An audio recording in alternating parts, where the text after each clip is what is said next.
Yep, we're live. This world is not what you think it is. This world is not what you think it is. The control system, the global control system, wants us to focus on a dot. It's what it does in science with its specializations. You focus on one dot. And if you focus on a dot without peripheral vision, then you don't see how the dots connect. So you're completely in the dark of the bigger picture. You only see one dot within it.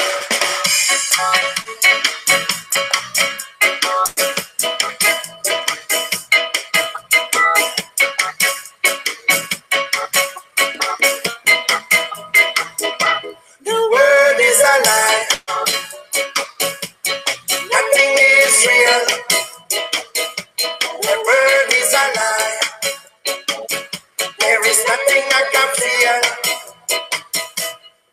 Mama didn't tell me that the world is unreal. Imaginary story lies and unreal. Through the lies and through the fairy tale is not our Prince of Wales.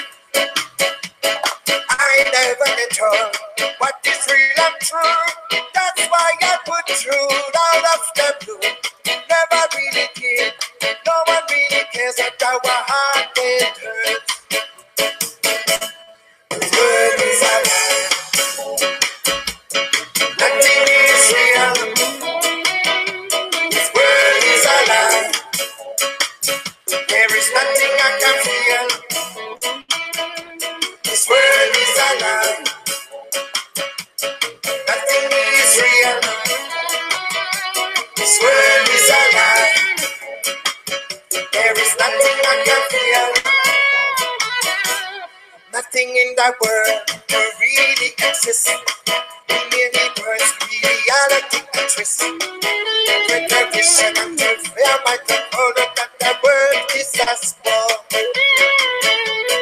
So many things, the earth is the earth. Only what the lies get told in this world. No one really cares, no one really cares, and our heart get hurt. The world is a lie. Nothing is real. This world is a lie. There is nothing I can feel. This world is a lie. There's nothing is real. This world is a lie. There is nothing I can feel. This world is a lie. Nothing is real. This world is a lie. There is nothing I can feel. This world is a lie. Nothing is real. This world is a lie. Nothing I can feel. This world is a lie. Nothing is real. This world is a lie. Nothing I can feel. This was at the back. Come on. This world is a lie. Nothing is real. This world is a lie. There is nothing I can feel. Merci beaucoup. Merci. The control system, the global control system, wants us to focus on a dot. This is what it does in science with its specializations. You focus on one dot. And if you focus on a dot without peripheral vision, then you don't see how the dots connect. So you're completely in the dark of the bigger picture. You only see one dot within it.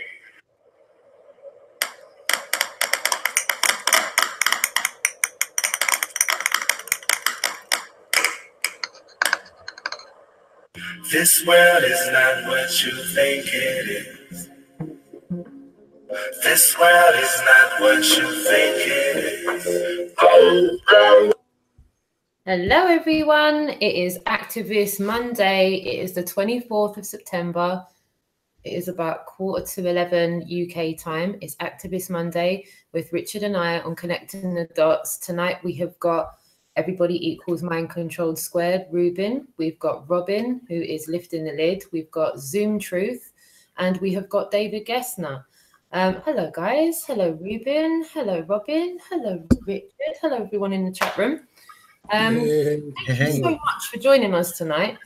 We've got David GESNER and Zoom Truth coming in a little bit later on. We're working with some international time differences, so if everyone can just bear with us with that, they're going to join us in a little while. But first of all, I want to say a massive thank you to Roxanne and Rueben for joining us this evening. Hello, Roxanne. You're welcome. You're welcome. Hi, Roxanne. You're very welcome. Good evening, everyone. Yeah. And you too, Rueben. Thank you so much for joining us this evening. Hey, Roxanne. Thanks for having me. We're gonna kick it off by introducing you guys with what you do best. You talk about the truth publicly, and as far as I'm concerned, that's an admirable thing to be doing. In my opinion, you guys do the truth a monumental service, along with a lot of other people that have come out of the closet, so to speak, and are happy to talk about this in public.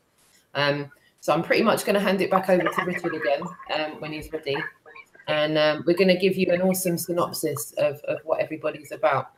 And I think the best way we can do that is to do that visually. So if you haven't seen what these guys are about, we're about to give you a couple of minutes here and there of what they're about.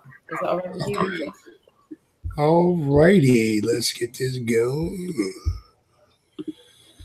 All righty. Cool. And in the meantime, I'm gonna. It's not real. A funny thing happened on the way to the moon. Good documentary. Watch this, and you'll realize. But why? Why did they lie? Rueben, apart from out on the streets of London. 50 million a day. It's each day. What would you do with 50 million a day? I'm wondering because now there is this cosmos or something, right? So like people, billionaires can go into space, right? Richard Branson from Virgin Galactic, he said this like 15 years ago. We're still waiting. And then what happened to him? Where's Richard Branson now? Where's Virgin Galactic? I had friends I had arguments with about this 2 years ago. They said, oh, wait till Virgin Galactic. I'm still waiting. How long do we have to wait? And now we're being told Elon Musk, this pretend Iron Man, Tony Stark, who can send a car to space. Did you watch that footage? I highly recommend you do. There's many glitches, like where are the stars? Where are the planets? Where's the ISS? Why is there no mirrors on the car? Because then you can see behind you and you'll see it's filmed in a studio. Why have the tires not popped? You're in the vacuum of space. The tire should have expanded and popped. There's so many reasons that once you break it down, you realize to yourself, they're showing me cartoons and CGI. This isn't real. So apart from money, because that's a huge thing, there's the control. If this is true, we're just being kept in one spot. There could be more land beyond Antarctica. We don't know. I don't have proof for this, but this is what some of us think. What if there's more land? You don't get taxed. You don't get chemtrailed. Do you know about chemtrails? I'm overloading you. I'm so sorry. But you are a champion. Both of you are champions for being able to sit here and stand. Oh my God, that girl's got a NASA top. Let's go get her. Let's go, guys. So that's just one of his videos right there. Yeah. There's other ones right there that I want to just show a little bit of piece. This one where because it shows the batter outside.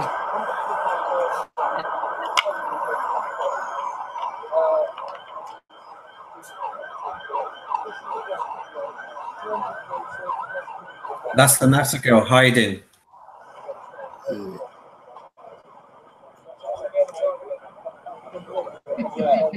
Would you like some more information if you can't read it all now? If you can't read everything now, yeah. Thank you for being so open-minded. I can see John 4 in the background there. Big up John 4 for the intro. His link's in the description as well. Yeah, it's not. Shout out to John 4. Look at that. Yeah, sure. I found this out while researching a different subject. That was like 2.5 years ago. And I saw a video called The Biggest Lie of All. And basically, the chap there just basically said, we don't live on a ball. And I chuckled at first, and that's ridiculous, man. And by the time that the video had finished, I realized to myself that he clearly knew more than I knew. And I had a lot of research to do. I mean, this is And so, I know. This is the reason why they taught it to us at such a young age. We couldn't think critically like we do now. But when we look at the moon, right? The moon is round. No, it's a sphere. Is it now? So do you believe that they've landed on the moon? Okay, so once you start digging into that one, you'll notice the flag was waving, the intersecting shadows, but then there's more things that start to just not make sense, like the backdrop looked like a film studio. It was filmed in a studio. It wasn't real. Yeah, no, I'm open to that concept. Yeah. And so the main reason why they lied about the moon landing, it wasn't, oh, so they could beat Russia, because really in a race, what happens? The first person crosses the line, does the second person and the third person be like, oh, I give up now, and run back to the start, to the start? Yeah. No, you finish your race. Yeah. So what happened was, Russia were in front of America. So now you got a little understanding is what's going on with that. Yeah. Okay. And those are the kind of things that we're going to talk about, guys, on the tools of the trade, what people use, and actually how to actually do this. So also I'm going to play the next one by Rueben. This is him. This is really something what he does.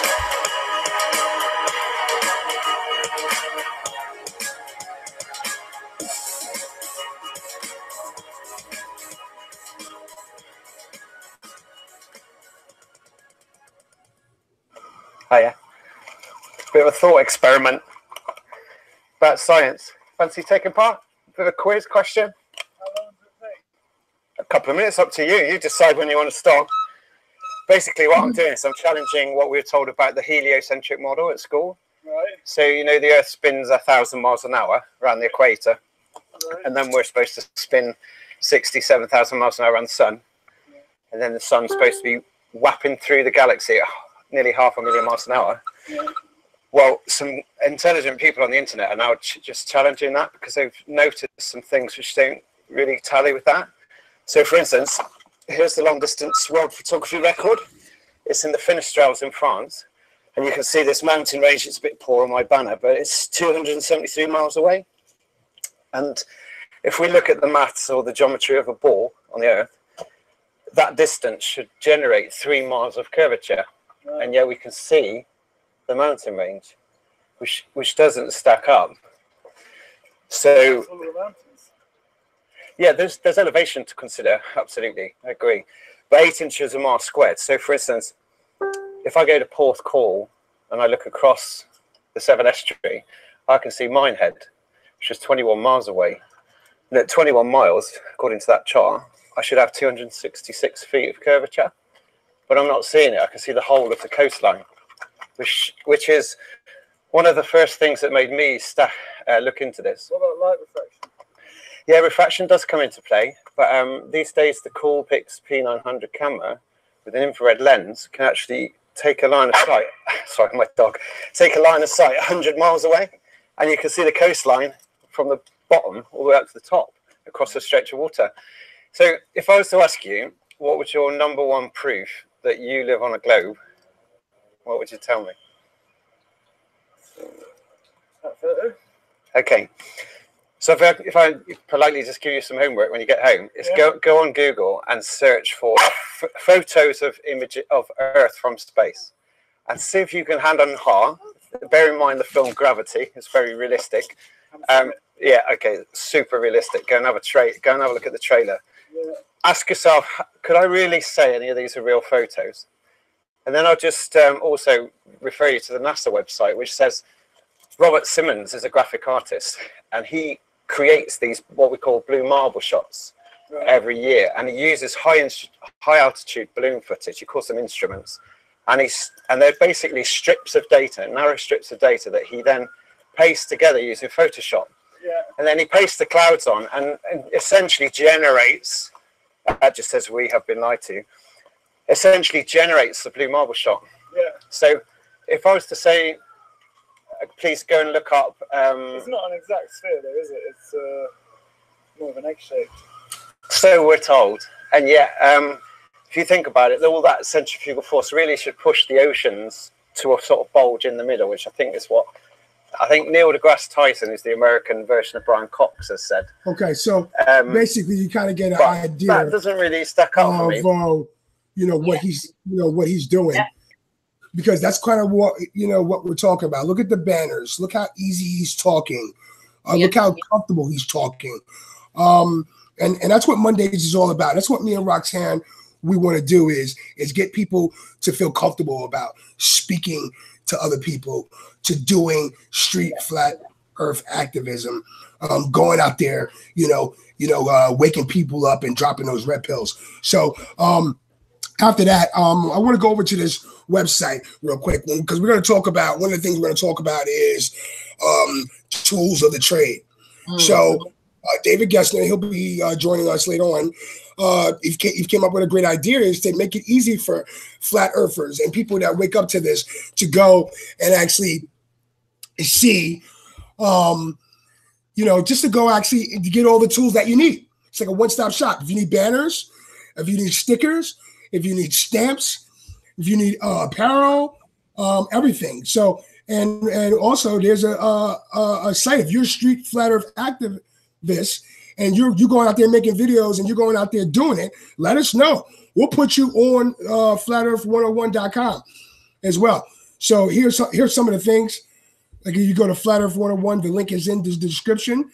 You can go to Flat Earth Activism over here, where you can actually see. Let's see. Go home. Let's go to home. Right now, we can't see what you're seeing right now. You can't? No. I'm sorry. I am sorry. All right. Let's. No worries. Can you see what I'm seeing now? See you. Right now? No, you're not. You can see you. Okay. You think I'm screen sharing? No so worries. let me go back to screen sharing. No worries. Alrighty. So, right here, can you see what I'm seeing now? We can indeed. Also, so flatearth101.com, if you check it out. So it's stamps, stickers, magnets, whatever you need. It's a one-stop shop. If you need banners, they only cost about $60. Right. You know what I mean? For a banner, those are kind of tools. So when you get a chance, make sure that you stop by here and take a look at this. Brilliant. Absolutely brilliant. Absolutely. So, and it just shows you all different links about what's going on. Okay. Let's get it out of there. So, yeah, definitely when you get a chance, check it out. You get everything you want over there. I'll give it back to you, Roxanne. And then, yeah, that's what we're going to be talking about. Brilliant. Brilliant. Because I think it's very important to like, I think sharing is caring as far as tools and what we can kind of share as far as our experiences when we go out on the streets. Some of us go out individually. Some of us go out as part of a group. Some of us do both. Some of us have gone out, on our own and linked up with people. And I think retrospectively speaking, I think a lot can be gained from sharing those experiences. And I think individually, what you guys have gained from those experiences and a little bit of what got you there in the first place. I think it takes a lot of courage to talk about this even to our friends and families. But I think taking it to the streets and going out there on the front line is a whole nother story altogether. Rueben, what got you to the point where you wanted to take it to the streets, so to speak? Well, I had it as an idea back in March when I first opened my channel. I decided I'd like to connect with people first. So the first thing was to set up a meetup in Bristol. Mm-hmm. And then the second thing was having sort of watched Harry, Rueben, Zanny, Victoria, Tom, and everyone just congregate, and John, and everyone congregate in one city, I noticed there was some teamwork going on, which is kind of where I went next. I kind of borrowed their confidence. Yes. And I knew that if I asked them to come to Bristol, maybe one or two might come. And my champions, John, Rueben and Harry, came down to Bristol, and they, you know, and it was such a great day because I had two people from Bristol come, and I also had Charlotte and Dave come from Birmingham who support me in the meetup in the first instance. I kind of felt secure with them around me, and I had to sort of feel my way. I've had various conversations with family, friends, and various other people, but to do it on the streets where you know you're going to get some hackling takes a bit of courage, I must admit. But if you're watching someone like John or Rueben just getting cracking, and especially Harry with his camera, he arrived late and he just went bang, straight in camera, didn't even say, he barely said hello. That was so funny. But I think he knew he was playing catch up for time. But the thing is, you watch other people do it and you borrow their confidence and you copy. And to a point also, because I'd started the meetup, I also had these two documentary filmmakers rock up, because they were part of the whole let's follow a flat earther for a month situation, and I knew that they would be filming and recording, so it was a bit of added pressure there, I guess. But for me, it was about learning how to do it once, even if it was just for 3 hours, 2 hours, and then go and have a nice pub and a nice meal, because I knew that once I got the confidence to do it once, I could do it on my own, or bring my local guys to a smaller one, just the 3, 4, 5 of us. But what I've found more recently is just putting a banner down in a local park and talking the way I do is just my style. You know, I just prefer to be chilled out Sunday morning. I've got a couple of hours in the park. It's no great shakes. I'm going to spend time in the park anyway with the dog.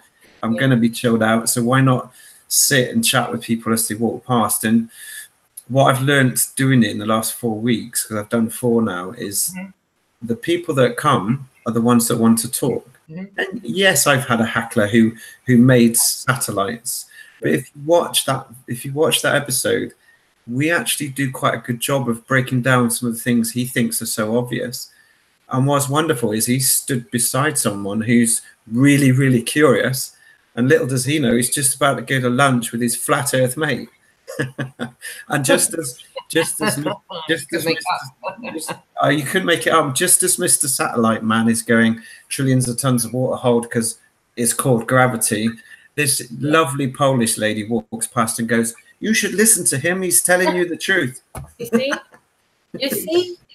And that's what getting out there and having these conversations produces, those real life experiences where you go, no, that happened. That lady said that. She was already aware of it, and you wouldn't know this unless you were getting out into the street, right, and doing this. Absolutely. And I would encourage anyone, because when you sit down and you just invite people in the way I do, it's just my style. Okay, I like to draw people in that want to engage, and now we've got a conversation. I would recommend the people that I see in my park, they're quite open anyway, the ones that want to come. So it's just like having a chat over a pint. And some people can battle with some of the concepts, but you can ease them into it, and your job is not to convert them. Your job is just to plant a good seed, give them a leaflet, and direct them to the next step, which would be FE Start or 200 Proofs or Flat Earth 101. You know, your job is not to close them here and then, although I think Richard's got a different style. My style is more close them on the next step, plant some real truth bombs, and let them go away and figure it out for themselves. Well, you know what? This is a good thing about this, Robin, is, you know, Flat Earth wakes up all kinds of people. So the good thing about it is you get a chance to see all kind of ranges of styles people use to accomplish what they want to do. I think that's a good thing about it. If I get a chance, it's not the right time now, but if I get a chance, I'd love to share just the last 30 seconds of the video you were playing earlier, because I've got one of those plastic aeroplanes, and I gave it to the guy and I said, show me what happens when you fly this plane from London to New Zealand. And he did it sort of halfway round. Then his mate says, no, you've got to do it like this. And he did the full circular motion like this. And then they both laughed and went, isn't this a head burp? Yeah. Isn't this a head? You know, because they were actually getting it. Right. So I'm going to use the little plane all the time now because it's a great prop. The plane's a brilliant prop. Jason Disbury uses one as well, and it does come in useful, you know. Yeah, brilliant. That's a great idea. What got you to the point of about it? If like John's just talking about it amongst your close ones, like getting out there and going front line, what got you to that point? I saw other people doing a good job, you know, and that inspired me to do it. You know, it was like the moment I saw it, I was like, this is what I want to do. I want to spread the truth. Like, I know everyone has their bit to play. You know, some people are researchers, some people are the activists, some people do interviews. Everyone's got their own thing. When I saw activism, I was like, this is it. This is what I want to do. And that gave me the confidence to get out there and just watching other people. I learned a lot from Leslie Rushford. I found that his method is make it a bit of a joke. You know what I mean? That footage that I had is from quite a while back, and I noticed as well when I first started, I was quite aggressive, if you will, compared to like if you say like Rueben's video, which was calm and collected and just I was trying to like come on, and yeah, I've learned through experience, through hanging with other people and watching how they do it. Take a different approach to that. Everyone's got their own angle, but yeah, it's watching other people. Yeah, and with that being said, do you feel? I know this is probably a bit of a deep question, but do you feel like this is a natural progression for some people to go to the point where they're standing outside with banners and they are, as we have been, out there sometimes for like 9 hours? And I'm sure you've done all weathers, Rueben. Yeah. You've done hours, bro. I think you've got hours on all of us. I think you've probably done more hours than all of us put together, actually. If I'm being honest, you've done 4 seasons, haven't you? Yes. I didn't even realize it was that long until Harry said it. It was like, it's been a year that we've been doing this. And I was like, oh, really? Like, time flies. But yeah, it did from Facebook, the notification. It's been a year since the event that we had. So, and I'm right in saying, because I saw the footage that you uploaded, that you've gone from, sorry, let me just clarify. Did you go from doing, just for the viewers' basis, did you go from doing individual activism to meetups to group activism, or did you just go right in at the deep end and just go? The way it happened for me at the beginning was John THOR was the first flat earther I'd met, because we went to do the Bedford level experiment.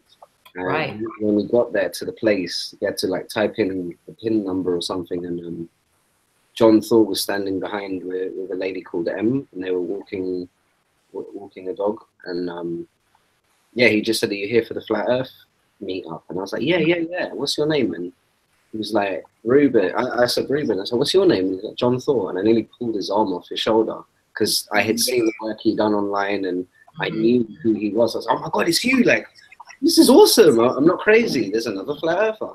And from there, it just became, yeah, meetups. And I tried telling the closest people around me. Some people got it. Most people didn't. And then watching other people do activism, I think one of the first people I saw was Ernest Pearson, and that really inspired me to get up and do something. And then yeah, the activism, yeah, I think it is a progression thing. It's like a natural progression because there's only so much we can do online, and then they're sending us and they've got their algorithms and everything, but yeah, the activism is something that they're not able to block. You're not able to censor, you know. So can I just make a comment, Roxanne? Is when I observed the group activism starting, as I mentioned, it's probably about 6 to 9 months ago now in the UK. You just feel the confidence coming off the back of their work, and you can see it in their faces. They're super happy to be doing it and with each other. And it's that I think was the first wave that got me started, because I thought that is a wonderful thing to be doing. I want to be part of that. Yeah. And I wouldn't have got to my stage if I hadn't have seen that first. So as I'm saying, I'm borrowing the confidence of the front runners, and I call them the first wave. And I jumped on the train in the second wave. I'm on the second carriage. We're very happy to be here. Well, you know what, Robin and Ruben, I just think that this is one of the most important things in to flat Earth component, a component to flat Earth, a street flat Earth activism. Because if all else fails, technology goes down. Yeah. And you know, we're gonna literally have to go door to door and tell people what's really going on. You know, what are the people, the powers to be, are willing to do to stop this from getting any further? Or you know what I mean? So, you know, I think it's really important, because we all learn. You know, we all watch someone do this and say, oh, you know what, I can do this. You know what I mean? I think I can do this. Let me learn this. I can at least show someone what I've learned thus far. You know, do I make sense, Robin? Yeah, totally. And I think another massive landmark date this year was Speaker's Corner, with the picture that you took with everyone there and still 20-30 missing. I think that day just locked it in. So I commend everyone that's done that, because it feels like one of those historic, you know, this goes in the photo album of Flat Earth. It's on page 2, because page 1 was waking everyone up. Page 2 was staking a big stake in the ground and going, we're here. And it is hugely empowering to watch that. It's massively empowering. Oh, absolutely. 9 hours? Credit to everyone. Credit to everyone. Right. That's just crazy. You know, it's just like, there's a reason why that we're doing this, because it's bigger than ourselves, you know. Oh, absolutely. I just want to add a couple of little points to the activism. Somebody who's come to my meetup actually got converted because he had a sticker in every of the men's cubicles at the Amazon depot where he was working in Avonmouth. Really? And he said, 5 minutes of every day I'm staring at these stickers going, I'm not really paying attention, but this part of my brain is. And therefore, my subconscious is going to work on it. And then at some point in the future, he's researching Flat Earth, and he comes across Mark Sargent's clues. And then he rocks up on Facebook and says, can I come to your meetup? Fantastic. So don't stop doing the stickers, guys, because they're working as well. You know what? While we're on the subject of stickers, Ruben, you've got some stamps and stuff. You've got like an array of tools. Yeah. A little showcase of the kind of stuff that you use. Yeah, we use these stamps that I got from Vistaprint, and they basically say YouTube 200 prints of Not a Spinning Ball, and the other one says YouTube. It's got the logo of YouTube, and it says The History of Flat Earth by Eric Debate, and I use that on notes. The non-plastic ones, because here in the UK we've got plastic notes now, so I use those on the old school notes, and I also use them on these white blank stickers that I get from like say Pound Shop or whatever, and it's like 200 stickers, and I literally just, when I'm doing nothing, I stamp them. I stamp the whole roll them back up, and then I stick them when I'm out on road. Or if we go to the GPs or the hospital for any reason, or the swimming pool, leisure center, I'll just take a bundle of their leaflets, for example, or Alexandra Palace, we take our daughter to ballet. So I just take the leaflets on the way in, and while she's doing her lesson, I'll stamp them all, come back, and when we're leaving the place, I'll just put them back in the location. And the QR codes are quite cool as well. On the iPhone, you can make QR codes. So I'll take a Flat Earth video, like ODD's 30 questions, 30 questions, and yeah, just link the code to that and then print them off and stick them at bus stops. So when people come to scan for their bus, they end up getting that flat Earth video. I saw a good one the other day. It was on the lottery machine where you put where you buy a ticket on the machine. Really? Nice. I put them everywhere. I put them everywhere.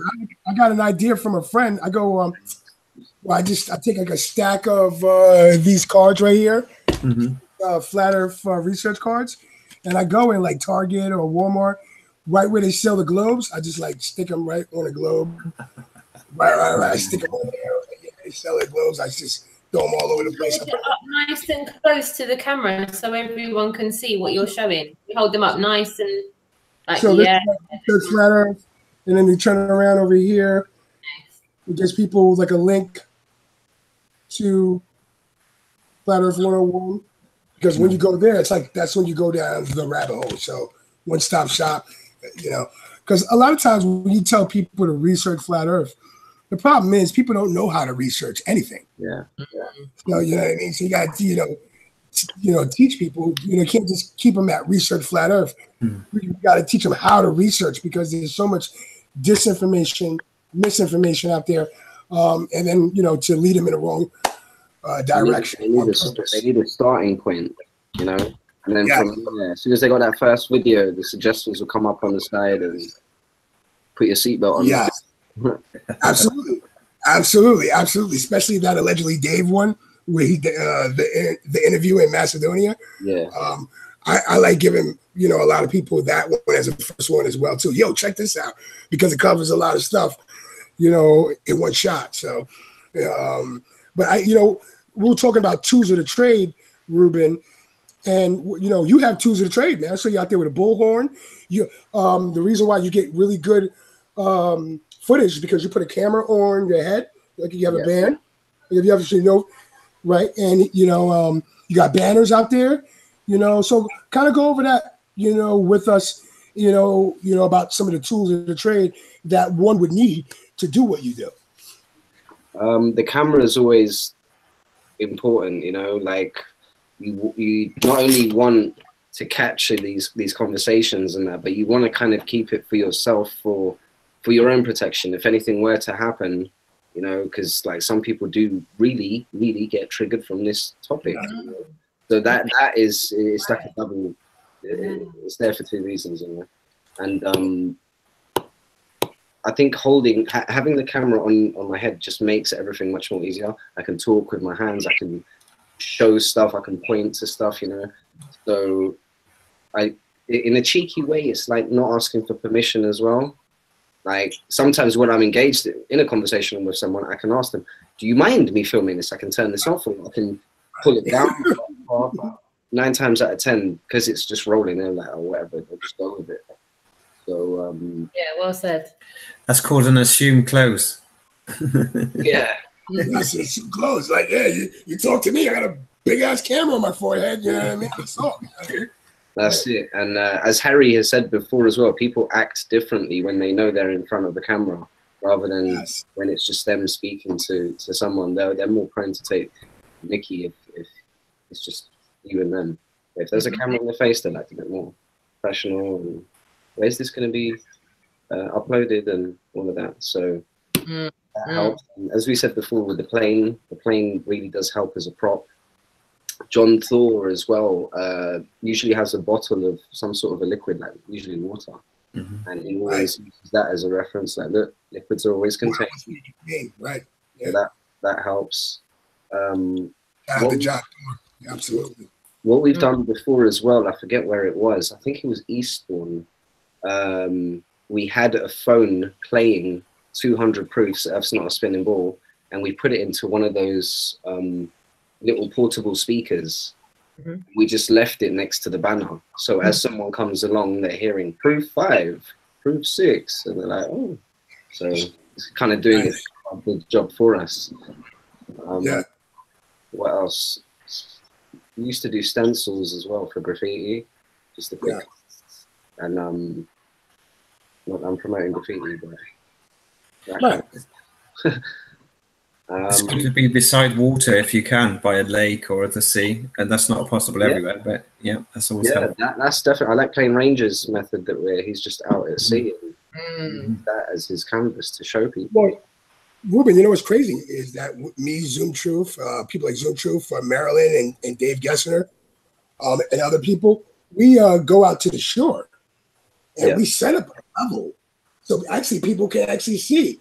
And down at the boardwalk, there's always binoculars there. So we have a little place where people can actually see ships. We also bring binoculars and actually show people. We set up banners. There's a lot of people come by on the boardwalk, and there's a lot of good positive response. Some good things going on in the chat, Roxanne. We've got chalk suggestions from Harry, chalk man Dave. Yeah. And I also want to give a massive shout out to Marilyn Spirit Level. We love you, Marilyn. Yes. And she's in the chat room. Hey, Robert, that's what I was talking about, Marilyn. That's what I was talking about. We go to the shore, and you can actually see the water. It's flat. It's all flat.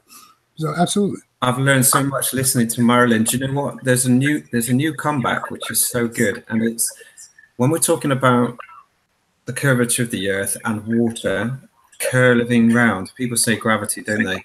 And they say, well, okay, if it's attracted by gravity over a curved surface, then underneath the water must also be curved. Yeah? People say, yeah. Then you say, well, how does the Daytona salt flats and the Bolivian salt flats, which used to be covered in water, how come that's flat then? And I learned that one from Marilyn. That's a cracking answer. Robin, we learn from each other. We learn from each other. Hardcore with it, absolutely. She's hardcore with it, absolutely. Well said. Well said. Yeah, massive chat to the chat room. I'm sorry, I'm going to try and keep on top of the chat room. I'm just trying to stay engaged in the conversation. I'm still trying to find my way. Yeah, it's cool. We're watching. Well, Roxanne, this is what this is all about. That we got Harry and Jason on the Globe Live tour. All right. These people then took it to the next extreme. To show, about street flat earth activism. We got a tour going on, a UK tour where we're making stops all over the UK just to promote Harry and Jason and a team of people just to promote, the deception and wake folks up. So,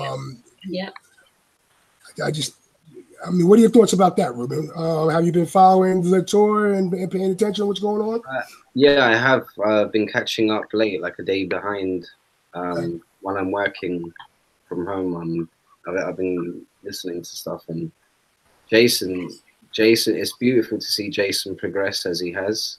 I think I was there to see him at the beginning when I first met Jason. I think it was Brighton, which is the second meeting that I had. And he was quite shy, reserved, and to see him now, it's like, wow, he really is one of the best activists out there. So I've got the links for their channels in the description as well. If you everybody's channels in the link anyway. Robin's is in there, Ruben's is in there, Zoom Truth is in there, David GESNER's website is in there, Jason of the DISBURY's in there, John THOR's in there, Harry's in there as well, John Smith Global. All the links are in the description as well for how to donate to the UK Global tour as well. So by all means, be within a couple of clicks. It is a bit of a one-stop shop in the description box as well. There's also Flat Earth news and reports. And it's just go have a look. It's like a pick and mix. Absolutely. Flat Earth podcast. Because if you're not watching the Flat Earth podcast, I don't know what to tell you. Even more. There's loads of bits there. So definitely check out the description box. You're absolutely right, guys. Jason's an amazing activist, and I've seen some pretty awe-inspiring conversations that have gone down in these first few days of the Globe Live tour. Jason's done some awesome live links. Even Harry went live for the first time. Shout out to Harry. Absolutely. Brilliant stuff. And I think everyone can expect an update from John Smith Globe Live tomorrow. The wheels are going to keep on turning. We've had good news, so I think Harry's going to be delighted to tell you all what's going to be happening. So watch this space tomorrow.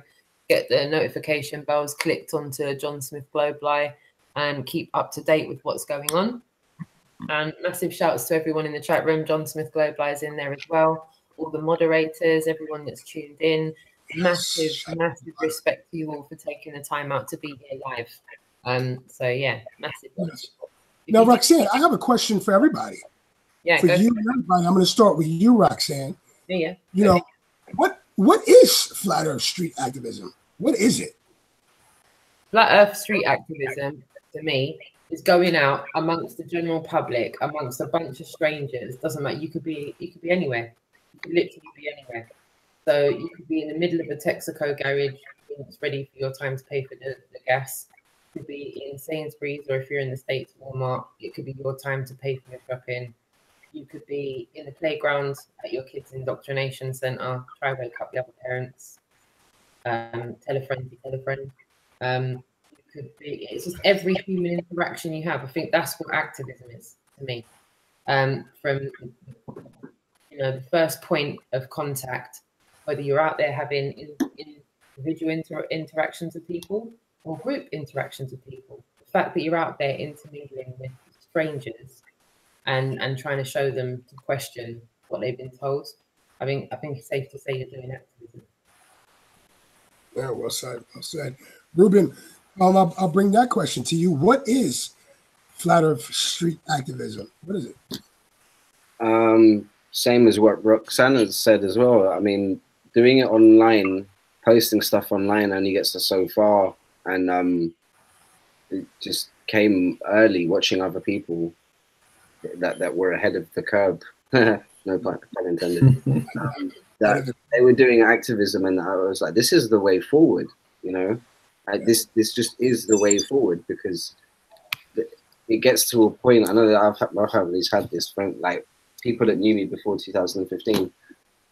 They've had enough of it. They've had enough of the posts of Flat Earth, you know. Why don't you go back to posting your latest trainers or whatever I used to do before, you know? So the activism is by any means necessary, straight up, whether it's going into the library and leaving, I mean, hints here or there, going to TK Maxx and writing on their globe. I've seen, like, they've got like a globe, but it's like a blackboard. It's like you can write on chalk and just write on it, the earth is flat. You know what I mean? Like by any means necessary. Just get the word out there, plant the seed, and be sure someone's going to see that. At least one person's going to see that and wake up. And then who knows how many people they'll wake up. Right. Absolutely. Absolutely. Well said. Well said. Rueben, what is Flat Earth activism to you? Like, what is Flat Earth activism? Well, to me, it's probably got more branches to it. I mean, I love street activism, but there's nothing wrong with, you know, putting your fishing rod out there and trying to hook in a scientist, which is something else I'm trying to do, is engage with the scientist community. I've got a Skype call booked for tomorrow night, and it's with me and an astronomer. Now, I don't know, he's been very polite by email, but I'm going to capture that on Skype, and then hopefully we can share it. And then I think on the whole, for me, the street activism is the most enjoyable, because you are engaging with the public, complete strangers coming across new information, and you're watching their faces change and struggle with it. And some of them are just great. They just go, wow, I never thought of that. And it's really, really enjoyable. I mean, I actually really enjoy the tricky ones as well. You know, I had a guy who made satellites. Goodness me. I was never going to get him, was I? And his wife actually ran away with a leaflet and told on me, there's a flat earther up there, you can go and get him. So, it was funny. And then I had two guys who were quite religious, and they came across I said, what's your number one proof? And they said, the Bible. I said, doesn't the Bible say it's fixed and immovable? And they said, yeah, it's fixed and immovable on its 67,000 mile an hour track round the south. So, and they came back the next week, and they said, have you found the edge yet? And I went, have you found the firmament yet? Yeah. So you could have a bit of laugh, you could have a bit of fun with them. Oh, absolutely, especially people who like love the Bible, believe the Bible. It's real. I bring them to, hey, it says the right here in the Bible, it says that God didn't make the sun until the third or fourth day. So what was the earth spinning around for 3 or 4 days? Yeah, nice. Oh, I don't know what to say. They're like, oh, get out of here. Well, I mean, well said, guys. I think flat earth, activism is all kinds. I mean, think about it. It's all kind of aspects to this. We got FE Core doing a thing for experiments. You got people going out there using their own technologies, cameras, contributing beautiful proof of this flat realm of existence that we live on, and the technologies debunking the globe. We got people going, hitting the streets. We got people, doing conventions, doing all kinds of stuff. But so find your little niche. Making content, making movies. On social media. So there's all kinds of ways that you can contribute to this, flat earth activism. And we just had Zoom Truth in. We just got Zoom Truth in. Welcome, Zoom Truth.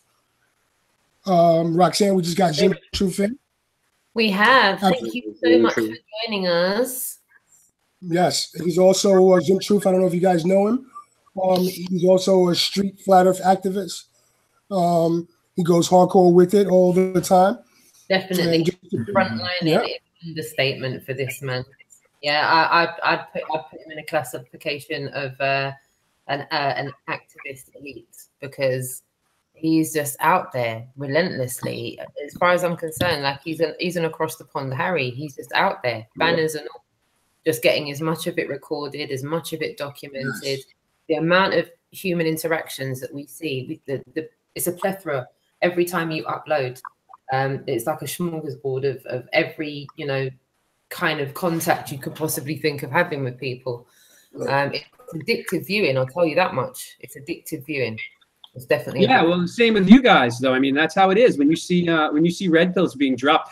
And honestly, I wish I did it a little bit more smoothly, because when I watch myself, I'm always like, cringing all the time. But when you guys. When I watch, especially the people who have more experience, I guess, as you get used to it, you don't make the same mistakes and have these pitfalls. But it's something it's fun to go out there and do. I think, for me, so that's why I like to do it. I like the truth. I did want to ask Richard. We have a little something that we have lined up to show everybody.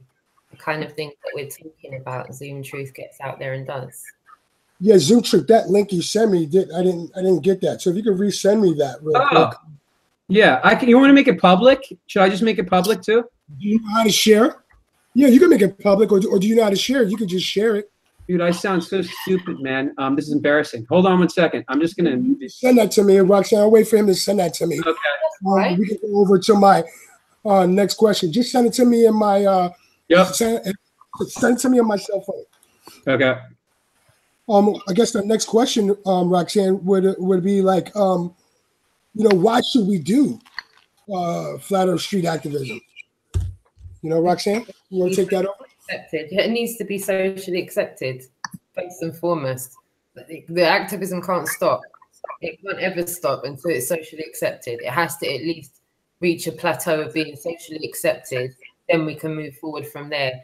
I think until it's socially accepted, we're going to be fighting this verbal fight with people until people look into it for themselves. But I think we've already touched on today.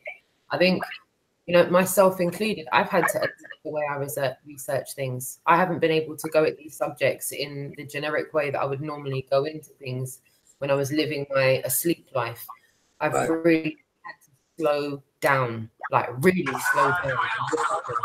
And I think some people just, can't break from the routine of the monotony of the, eat, sleep, work, repeat, eat, sleep, work, repeat, eat, sleep, where it repeats. So to tell someone just to slow down, some people can't even slow down to read a book, even just a storybook, you know, because they're too busy running that rat race and they don't even realize they're doing it. You see, I think we can all agree that we've all done activism in some really beautiful places that have some lovely vistas in the background, right? And you see how many people are there and they're not even absorbing it. They're not even in the moment. They're just not even, they're so lost in the moment. They're so busy trying to get to point B. They're already thinking 2 steps ahead what they're going to do when they get home, how late they are for the program they want to watch. They can't even absorb the area that they're in.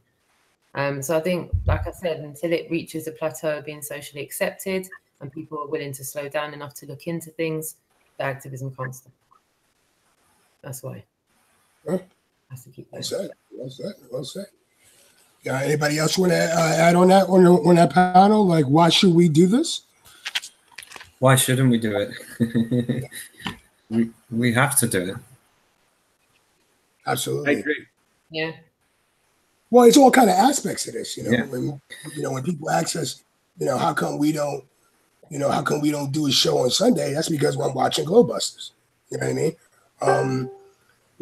There's certain different type of people, like, you know, or go to Ranty's channel. I've been watching a lot of Ranty stuff. There's a lot of people out there that's into the scientific aspects, like Jaren and Bob from Glowbusters and Iru. And then I tune into that. I'm like, oh, okay, you know what I mean? And then street activism. There's a whole kind of sides to this. This is something that we need to do.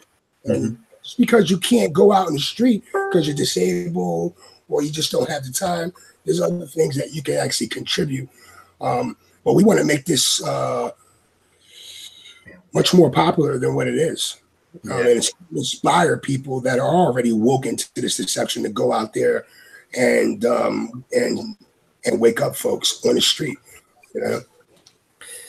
Yeah, and as a bare minimum, you know, what is it to order 1,000 stickers off Vistaprint or do like Rueben does, and stamp the ones on a roll, you know, and put them on the back of ladies or gents' toilets, cubicles? Because Dan, who came to my meetup, is testament that it works. And then, you know, if you can do that, then there's a start. I've got a neighbor called Lenny who spray painted a shopping bag, one of those reusable shopping bags. Okay. And every time he goes shopping, he's there. Research letter. So there's any way you can think, anywhere you can get it in there, any way you can plant a seed, do what you can, you know. Very good. Yeah, I fully agree. I think, you know, I think that's the main objective. Watch it on YouTube if you want. I think that's definitely the main objective. What do you guys think it is? Just the main hindrance. Just give me one main hindrance for this truth being pushed forward. Well, I think it's possibly confidence and not feeling prepared to answer the backlash, and a perceived one that may not even be there. So I think once you start your first few conversations, you realise that on the whole, people are sound as a pound. You know, and they'll either just lock up a little bit or resist a little bit, but none of that hurts you. It's not going to hurt. It's just a conversation that you either navigate through and do well, or you maybe make a mistake, but so what? You know, fail your way to success. Learn how to get through the things that you found tricky. You'll play it back in your mind, and especially if you've recorded it on camera, you watch it a few times because you think, I wish I should have said that. But that's your lesson for next time. And I think each time you iterate through and get a bit better. Right. Yeah. What do you think, Rueben? What do you think the main hindrance is for this wave keep perpetuating forward?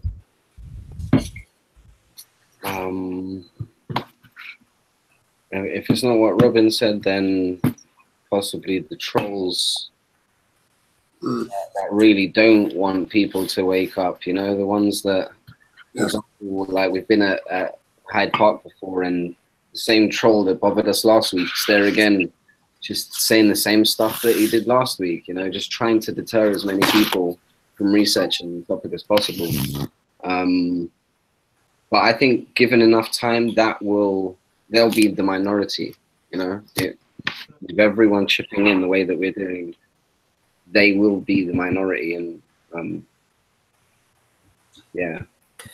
I think someone's just mentioned in the chat room peer pressure, but something you've all said, I've heard you all say it, is it's now become part of the conversation. So yes, peer pressure is a perception in people's heads, but I think you can come at this sideways and maybe just go, have you looked into the moon landing, or have you seen any sort of flat earth videos? I'm looking into this. What do you think?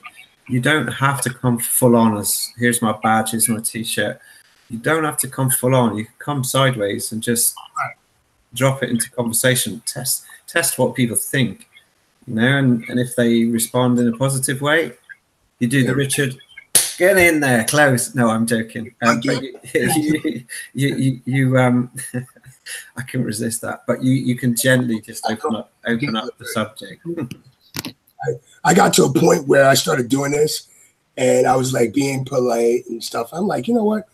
You know, people think their home is a CGI cartoon ball. We are past the steps of being polite, because there's no polite way to tell someone that everything they know is complete BS. Everything they've been taught is complete nonsense. You know what I mean? So, you know, sometimes you got to be a little shrewd and tell, because the truth hurts. You know what I mean? People really Richard, not only does the truth hurt, but like it exposes you too, but exposes the person who's delivering it. Like today I was watching Trinity 4, and like, you know, like it's like you become a target, man. It's like they're gonna bother you with crap that you probably wouldn't even be bothered with too. It's like, I don't know if you guys have gotten them. Roxanne, have you had any like crazy stuff happening to you, or any issues with the police or anything? No, not with the police, but I've lost count with the amount of people that seem to just home into you like a heat-seeking missile, and you end up being on the receiving end of something that you end up walking away feeling quite warped after. Because it's not a normal experience. It's not a normal experience. You've got people that are talking about other things that are horrendous, and people don't batter an eyelid. Yeah. Do you find that speaker's corner only, Roxanne? Would you have got that out on London Bridge, for instance? If you looked at Speaker's Corner like it was gas mark 9 on the streets, I've experienced up to gas mark 5. Yeah, not really that. So high, but it's a bit more intense. When they're ready, Ruben, you know, when people are ready, they'll say some things that you would just think, "Wow, did that really come out of your mouth?" Yeah. Guys, I just was on the phone with you know what? The reason why I was late is I think I was on the phone for like 2 or 3 hours with Maximillionaire, and I just want to like let everybody know, like he is a First Amendment audit guy. Do you guys know what those guys are doing? No. First Amendment audit people are the people who are kind of going out to police stations with their video cameras, or like they'll go up and they'll go on a police officer is you know, has arrested somebody, and they kind of like make sure that what they're doing is like legit, or they'll go in and they like, so they're like anyway, I spoke with him, and I just wanted to mention that was like, I got stuck with him because there's so much like truth going on. You know, it's not just flat earth, right? It's like for me, like the vegan people are kind of like talking truth, but maybe it's not the only truth for that particular area. But like I just feel like you know, you know, if you're into flat earth, but maybe like you have another thing, which maybe it's like exposing some of these hoaxes, these ludicrous hoaxes. Maybe it's what other 9/11 people. You know, there's so many things that if people, you know, you know what I'm saying? Like I don't want to dilute the flat earth message either. So I don't even know if what I'm saying is even right. But all I know is that tell people, Zoom, I tell them like this straight up. Yes, those issues are very important, and I'm not dismissing them. But if you told me 3 years ago that I was going to be standing on some street corner or Times Square or the boardwalk telling people that the earth is flat, I would have thought you were out of your mind, okay? So the flat earth is the only thing that got me to this point. Like 9/11, and when I was there, and still didn't get me to the point where I was going to hit the streets. Yeah, so I'm with you. You know, was the last, you know, straw for me. and it's the truth. Flat Earth makes everything make sense to me. All the other crap, it like ties it all together for me. Cosmology, right? True cosmology, absolutely, absolutely. Everything else, right? You know, this doesn't make sense. That's right. Well, we got Dave GESNER. He just joined us. Everybody say hello to Dave. He's the one that started Flat Earth 101.com. Hey there, Dave. Put a Good face. work on our website. Your mic is mute, Dave. Oh, thank you. Here we go. Nice So- t-shirt. Nice How about t-shirt. now? I Yeah, like but Flat Earth 101, right? Yeah, That's look at that. Flat Earth 101. Yeah. Love it. Absolutely. He does a We good got- job, man. And he also does Truth Pirates. I think it's Truth Pirates, Dave. Is that right? Yes. Is my mic on? It is indeed. We can hear you loud and clear. Yep. Yep. Truthpirates.com, skycrimes.com, and flatearth101.com. I didn't even know about Sky Crimes. That's cool. No, I didn't know. If I could have a link so I can pop that in the description as well, because I've got Flat Earth 101, but I haven't got the links for the other ones. If I could pop those in, that would be amazing. Okay. Yeah, we'll just keep it at Truth Pirates. Yeah. Awesome. Excellent. And while we're doing that, Roxanne, what I want to do is play like a 2-minute video of Zoom Truth Okay. out there, and No then worries. we go back to that. So if everybody can just mute their mics for a second. Yep, no worries. Yep.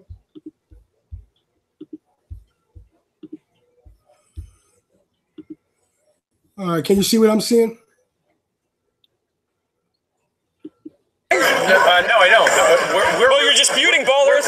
You're disputing. Rotating around the sun. Right, and so you're not aware that the sun travels 66,600 miles an hour, and you're arguing with me? No, it doesn't. Well, it is. We move. Wait, doesn't move. Do me a favor. Google how fast does the sun travel right now. No, why would I bother? Can somebody please Google how fast the sun is traveling? What does that matter? You just told me the sun isn't moving, and now you're arguing with me, sir. So you're telling me because Google says the sun moves that the sun's moving? I'm telling you because that's what science has told us, and it goes along with all the other BS. I went to college and never told me the sun never moves. The earth moves. The earth, you get it? The sun is actually, I'm wrong. The sun is spinning. The sun is actually traveling over 500,000 miles an hour. You flustered me. We're traveling 66,000 miles an hour. People went to school, public school. Did they ever tell you that the sun was moving? They say the earth revolves around Can you guys Google how fast the sun is traveling right now? Do it for me. All right, prove me wrong. It's in the middle of the galaxy, and galaxies are moving from. Okay, so you're saying the sun is moving and the earth. But we are rotating. What do you mean, okay, man? You're the one. You're telling me I'm wrong, and now you're gonna go okay. I told you that the distance that you are right now to the sun. You told me the sun isn't moving, sir. No, stop. Wait, I have it on tape. You want to replay the tape? No, I don't want to. I'm gonna play it on YouTube anyway. I'm telling you that the distance you are from the sun is changing, and it's changing not because the sun is moving. You guys find it yet?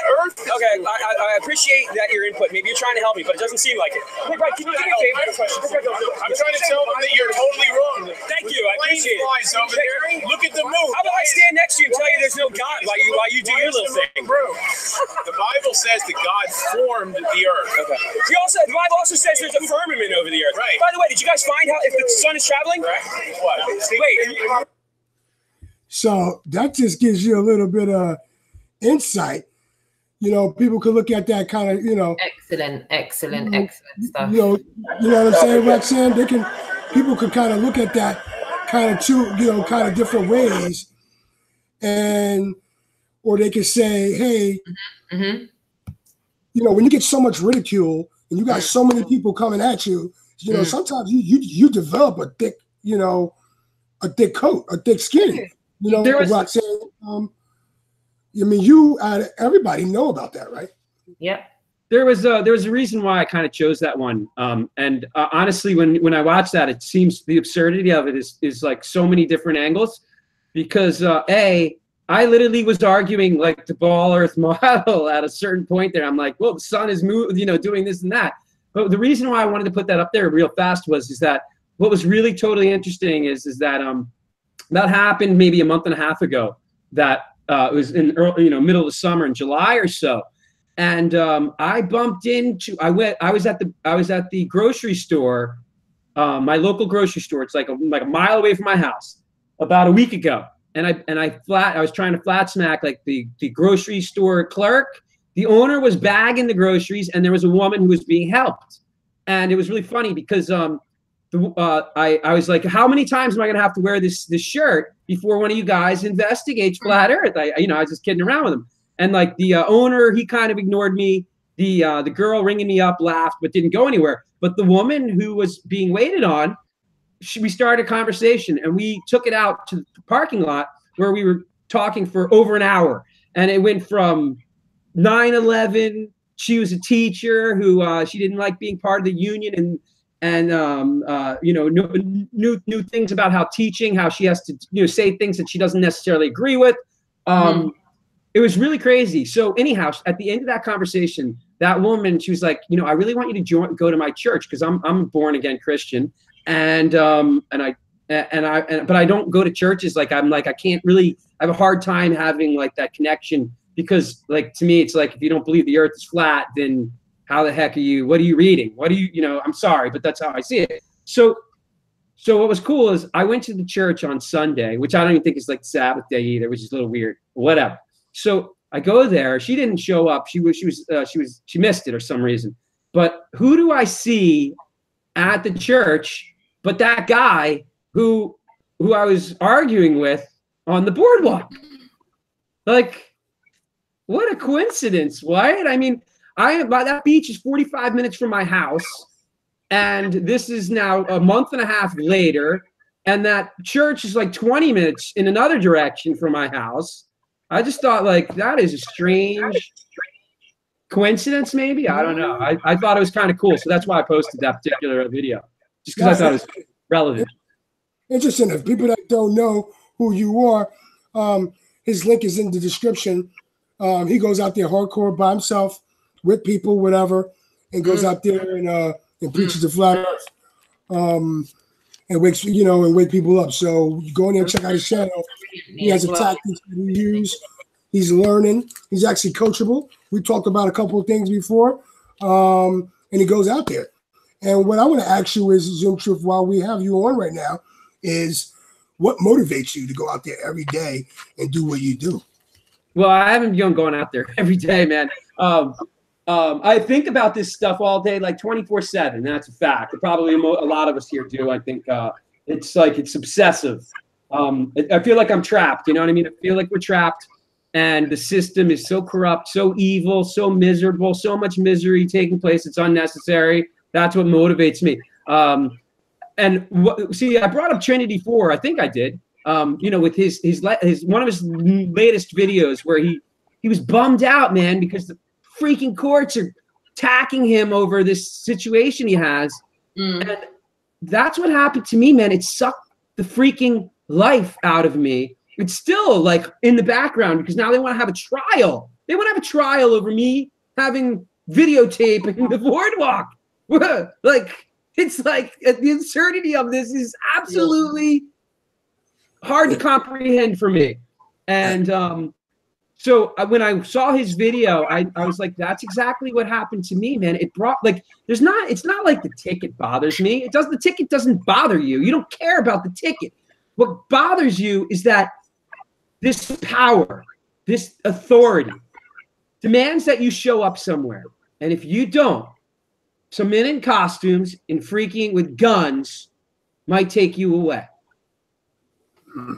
That's the bottom line, isn't it? I mean, maybe not where Dave is, Trinity 4 is. I don't think they have the gun little routine down.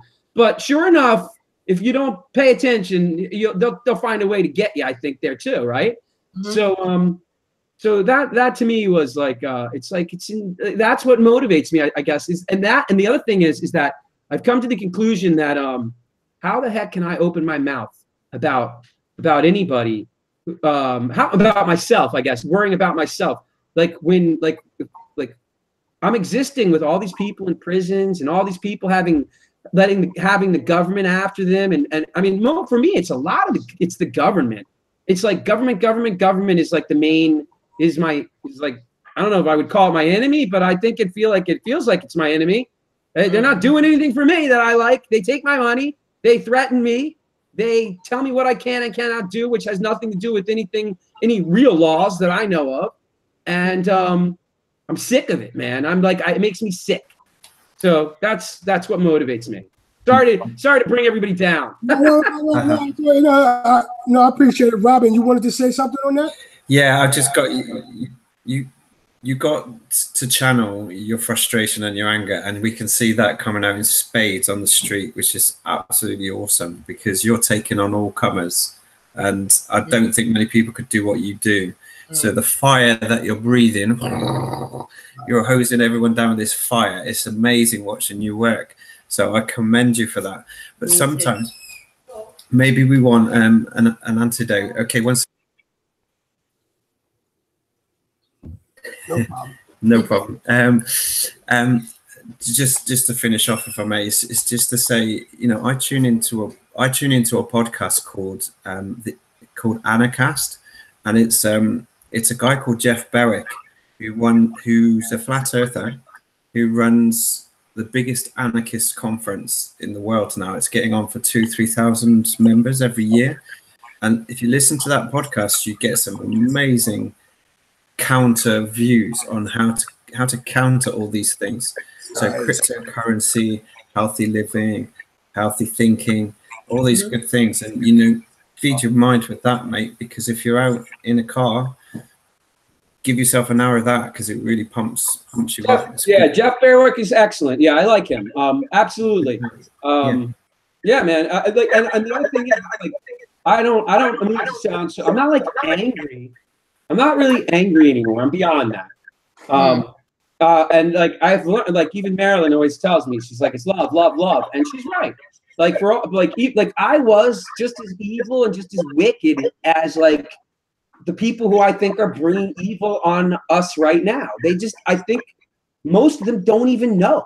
They don't even know they're doing what they're doing, and if they do, it's like they are so brainwashed and entrapped in it that that's how they end up. I don't know, but I hear you, man, and I have a long way to go still because like it's weird. I'm sorry, so I was going to ask Rueben. You know, how do you take a breather? You know, when you're out there, I'm sure you get some, you know, hostile trolls or you know, hardcore globe heads. How do you deal with that and fall back and you know, take a deep breath? You want to explain on that? Yeah, it's happened to us a few times at Hyde Park, and there was one time where I was trying to explain something to a guy, and I realized, hold on, you're trolling me. Like you're not even here to ask questions, or you're actually trolling me. So I laughed it off, put my hand on his shoulder, and I was like, you know what? I realize you're trolling me, but I don't have to engage with you. So have a nice day, take care, move on to the next one. So that's one way, because there's no need to feed the troll and get yourself worked up. There really isn't any need. So that's one way, or just someone else can either like tag team, like tag them in and let them come in and help, or walk off and walk it off, I guess. Okay. But you don't have to stand there and engage with the troll or someone. No, you don't have to if you feel uncomfortable. You know, that's what I would advise, at least. Absolutely. I'm still trying to hone my skills in on knowing when to walk away. Yeah. Yeah, that's hard because we're passionate about what we're saying. It's hard. You're passionate. You're going out there with emotion. You know the truth. You're trying to wake these people up, and it's like hard, you know. But some of them are some of them are just going to waste your freaking time. Like you learn over time. You just got, you know what? It's like, you know, when I went out there the very first time, I didn't even have a plan. I had nothing. I just said, I'm just going out there. I'm just going to tell them what I know. And I believe the earth is flat. At the time, I think I only believed it. Now I'm like, I know the earth is flat.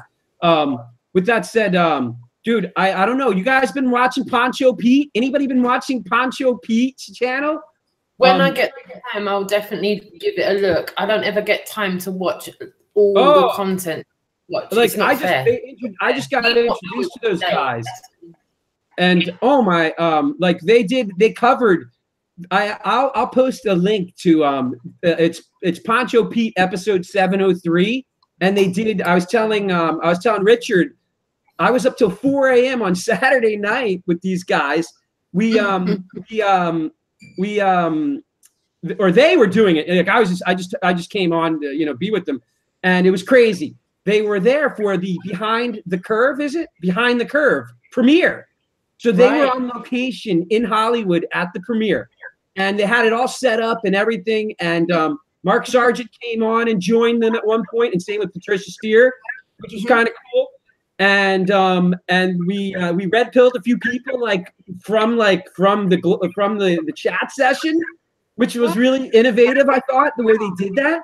And then the craziest thing is we spoke with the producer or the director guy. His name is Dan, and it got ugly. That's all I'll say. You have to watch that one. Well, yeah. I mean, definitely, we'll get back to that. I just want to bring in David because we got a big panel here. Yeah. Okay. I'm sorry, bro. Yep. No. That's all good. David GESNER is another one that goes out there on the street with us, and we were one of the ones. David GESNER, Marilyn, Carly, and myself, and a few other people. We started the first Flat Earth meetup in Pennsylvania, and Dave, I just want to ask you, because you're out there all the time. You're kind of like the man behind the scenes, but why is this Flat Earth street activism important to you? That's pretty much the only way we're going to reach new people, I think. We're going to get everyone online. Everyone's getting bombarded online, but there's a lot of people that aren't on Facebook or YouTube or Instagram. So we're going to get them on the street. And if enough people are on the street making a commotion about Flat Earth, it'll spread much quicker than online, actually.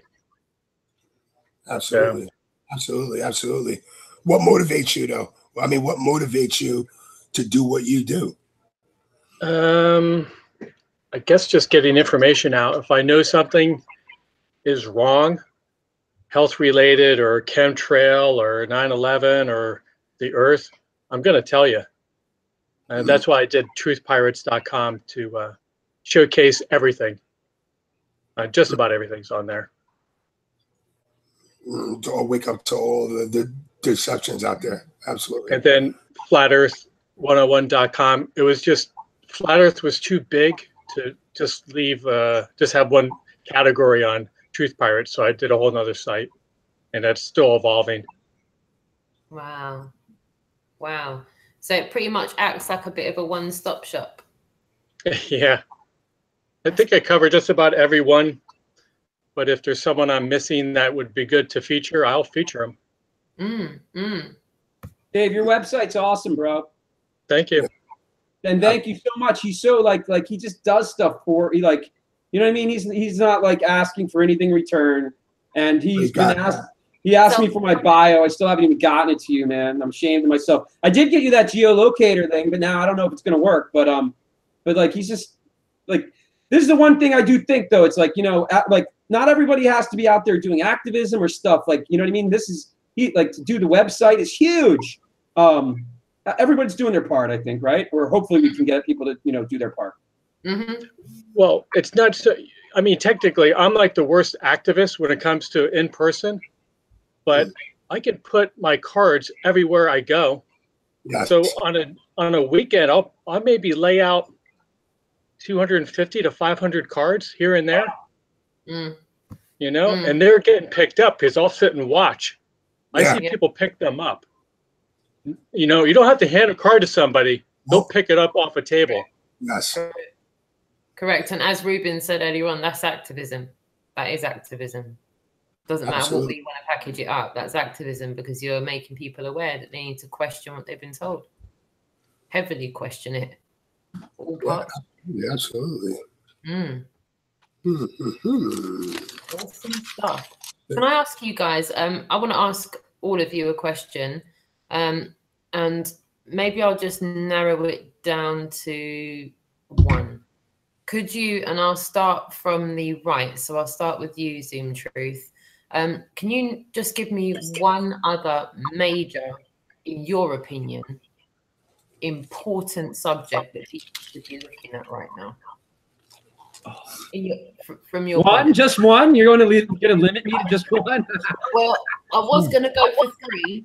If you want to go for 3, go for 3. No, I'm just kidding around. It's so hard to know what I mean. For me, they're all important. One other important like truth or subject, you think? You know, I think most of the subjects that we all look at kind of go under the umbrella of the truth in a major red pill anyway, don't they? I think most subjects that we maybe our health.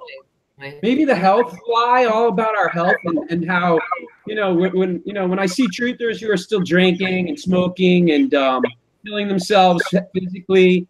I was used to smoke weed like 24/7. Even that I've gotten away from. I miss it a little bit, but like I kind of don't want to do it anymore. I think the food is killing us. Like GMO food here, I think you guys don't have GMO over the pond, I guess they call it. You know, I don't know, but here in the United States, they're like poisoning us with everything, and I think it makes it so obvious that that our government doesn't give a crap about the kids because the schools serve the kids just garbage. So, you know, it's just another supporting piece of evidence to me. That you know they don't care one iota about any of us, and you know, and it's such an easy thing to look into and to understand. So you know, and that kind of coincides. Like, there's a great video. I hope everyone has seen it. It's called "What the Health" on. It's a documentary, and it was on Netflix. I mean, there's quite a few of them out there. But when you truly understand that, you know, how bad some of this food is, or how poorly these animals are treated, it's disgraceful. And you know, when we like, not to be all judgmental, and I'm not judging. If you eat meat, I'm fine with it. It's your choice. But if you look into it and you can still eat meat, I don't know how you do it. I don't know how you do it, because these poor animals, man, they don't give a like. If you think we're treated poorly, give me a break. You know, they pile like 1,000 pigs into a truck, and then the truck just sits in the heat, and the pigs freaking are dying by the dozens. They don't give a shit. They're going to be slaughtered anyway. And it's like, for me, that's a big one. But man, everything is like, makes me insane these days. Like every single thing. But anyway, I'll keep going. Otherwise, I'm going to stop. Otherwise, I'll talk all day. No, you're right. You're right. Give me another important subject that you think people should be looking into. Another one? I get another one? Hoaxes, how about? The hoaxes? The hoaxes crack me up. I think they're so fun to watch now. I don't know if everybody's on board with all the hoaxes, but like once you, I don't know, I see it now, and I see it so easily. I'm sure you guys probably see the, you know, like, it's like embarrassing how bad they are. I made a video on the one on the Boston bombing that I kind of liked, where they showed the one dude, hey, Paul on the plane. They showed the one dude who Jeffrey Bauman in the Boston bombing, and he had his legs all blown off supposedly. And like, there's a famous photo of him. And like, I remember when I believed this stuff, right? And I wouldn't even look at the photo because I was so creeped out by it that I couldn't even look at it. And I guess that's how they beat us, because I would skip by it. I'd be like, ah! Now, like, I look at the photo and it's like hysterical to me. That's because right. Like, there's not literally there. It's a photo of this dude with his legs blown off. He has supposedly blown off. He's sitting in a wheelchair, guys. Like, think about the absurdity of that. Like, sitting up where all the blood would go rushing out of you. So this, you know, Lorraine Day, she is a former, I don't know if you guys looked into this very much, but Dr. Lorraine Day, she was the head of orthopedic surgery, I think, at San Francisco General Hospital. She's like, you know, they would never, ever have any amputee guy who just had his legs amputated sitting up. He would be freaking on a gurney, like laying down. He would be unconscious more than likely. And you'd have some blood. And that was the big thing. Like, in the photo, there's not even like a single, not even like a drop of blood. And the video I made, I showed the UFC fights and how they get like a cut on their head. And like, literally, I've seen some of these fights where it looks like the UFC fighter might bleed to death. There's so much blood on the canvas. And meanwhile, this guy has no legs. It's ridiculous. It's hysterical, though. I mean, like, they mind controlled us to the level that we can't even understand that. Like, I picked my nose before and had nosebleeds that were worse than the blood coming out of that guy's legs. Like, come on, people, you know? I mean, like, the absurdity level is scary. I mean, I don't know whether to laugh or to be scared at how our minds are controlled. So there's another one. I love all those. It definitely is awareness, isn't it, Richard? What would you say is your most important other thing that people should be looking into? Richard Lopez. Deep Inside the Rabbit Hole just said that all those videos that were taken down on hoaxes are at stoplookthink.com too. I just wanted to shout that one out because that's awesome. Because they hide this stuff. So stoplookthink.com. Brilliant. Brilliant. Richard, what would you say your most important things people should be looking into are? About truth. Just in unveiling the deceptions. What are your kind of top subjects you're looking into at the moment? Well, the top subjects right now, I'm really looking into this archaeology. I've been fascinated about it, and I can't stop watching it. I can't stop researching it.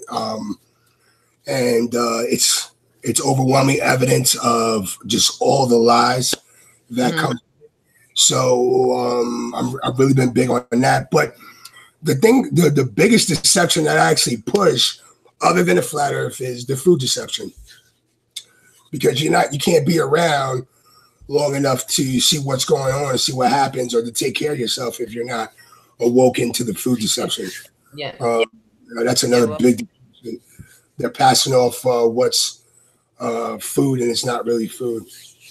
Well said. Well said.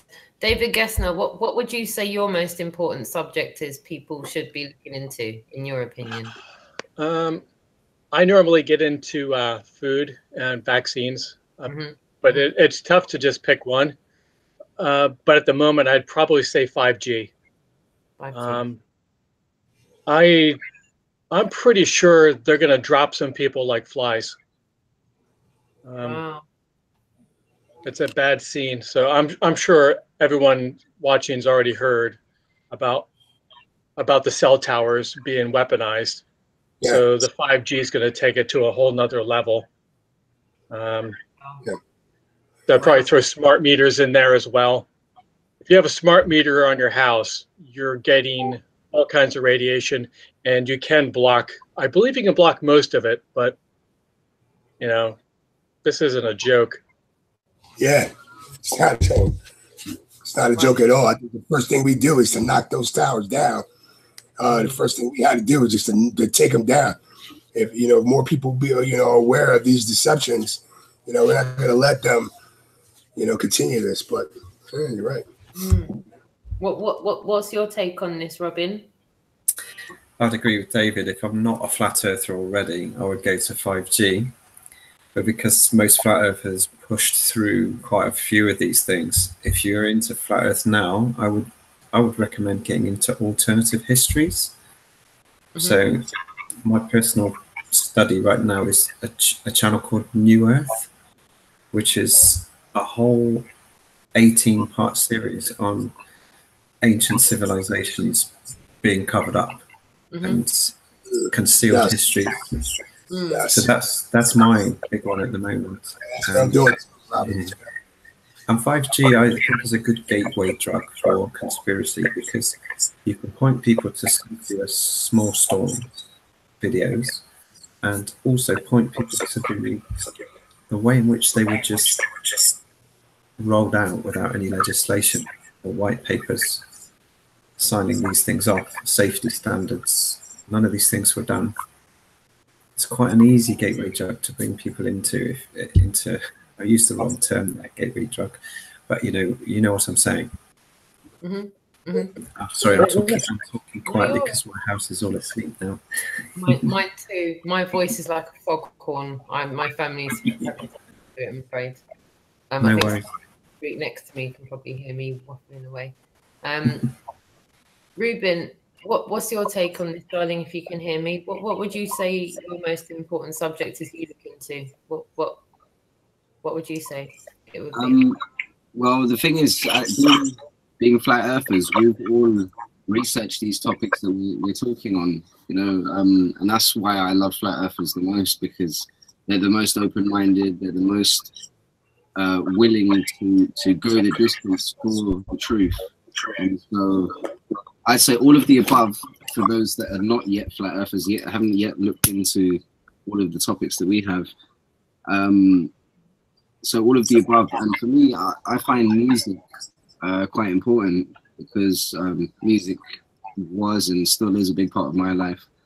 And Mark Devlin and Mike Williams have been putting out some good videos on music and about Paul is Dead and the Beatles, and just how we're influenced by music, how they change the frequency. And I just find that really big. And vaccines, obviously, anyone who knows me knows how important I see that. Yeah. Nicely Well put. said, Rueben. Well said. I'm going to ask everybody a question that, if it's all right with you, Rich, that we normally ask everyone. I thought it'd be a nice time to put this question in there. And then after that, we're going to find out what's going on in the chat. Can we just have, if anybody have any questions about Flat Earth Street activism, anybody have like a topic they want to ask anybody on the panel, David, Rueben, Robin, Roxanne, myself, or Zoom Truth, please put it in capital letters and in the chat room. Shout out to the chat room. Shout out to what's going on in the chat room, Roxanne, before you actually go there.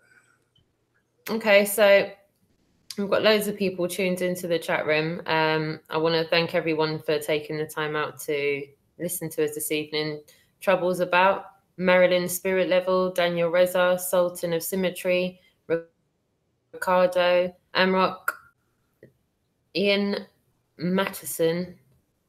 Thank you so much for tuning in. Sam Aldi and Ahdi, I think I've pronounced that right. The Purple Harpoon.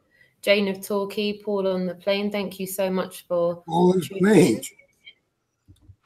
in. And we got DRTRH in the house. Yeah. Jane of Torquay, Flat Earth. Yeah, so if any of you have any questions, pop them in capitals, and we'll be more than happy to ask anyone, and ourselves included, anything that you feel you want to ask. And before I ask this question as well, I'll just let you know, everyone who's on the panel tonight, all the links for how to get at them are in the description, together with a lot of other links, Flat Earth Podcast, John THOR, Flat Earth 101, John Global, Jason the DISBURY family, all of the donation links to get behind the UK Global Tour. And I've got to give everyone on the panel a heads up, because they might need some time to mull over this question as well. Some people might not have an answer just like that. Also, too, Roxanne, when you get a chance, can you make Paul on the plane? Can you give him a wrench, please? Yeah. Absolutely. Sorry. So my question is something that Richard and I ask everybody when they come on. We would like you to tell us, it can be about yourself or about the truth or anything that you feel people should know that they don't know already. We'd like you to tell us something that we don't know. So I will kick it off with Rueben, if that's all right with everyone. Rueben, whether it's about the truth, about yourself, about anything you want to talk about, can you tell us all? And this is for the chat room as well. Please get involved. Chat room, tell us something we don't know. All right. Well, there's this. I was speaking to everyone before we went live, and I spoke to Gary John the other day, and I told him, and I haven't really told many people, but seeing as it seems to be kind of funny and people like the story, I'll tell this one. At the Flat Earth Convention earlier this year in Birmingham, on the Friday, the event had just started, and there was this award, kind of like an award ceremony where Gary John and Dee Dee handed out like these coins, these flat earth coins that were made for the occasion. And I was awarded one for activism, and I was just completely blown away. I didn't even know what to say. My legs had turned to jelly, and I couldn't even really say anything. I was just so shocked. And after after this little part of the convention was over, and we had like an interlude. So people were standing around there talking, people are drinking and just mingling, and I was standing there speaking to someone, and as I look into the crowd, I see a pair of eyes looking at me, and this guy just comes out of the crowd and is walking towards me, and my instinct, just being from where I am and how I grew up, straight away I got scared, and I was like, oh damn, I don't have my bulletproof vest. This guy's gonna stab me. The way he was walking up to me was like, he's gonna hurt me. And he came right up to me and hugged me and started cheering and said, we love your work. I've watched all your videos. You and John Smith, Globally, you guys are doing amazing work. And the relief was just, it was over instantly. And it was just like this pure feeling of love, you know. And his name's Andy, actually. He's in the comments. Oh, brilliant. Now. And yeah, we've become really good friends, like speak every week and that. And he's actually just called me recently saying that he's got like 50 or 60 megaphone speakers, like tannoys, for activists. So hopefully we'll get to catch up with him soon and distribute those between the activists out there. So big up to Andy. Thank you. Massive shout to Andy. You're awesome. That's brilliant. Oh, I like that. I like that. Tell us something we don't know. That was different. That was different. Who should we go to next? Let's go to David GESNER. Can you tell us something that we don't know, David? About yourself, Ruth, anything you want. Tell us something that we don't know. Yeah.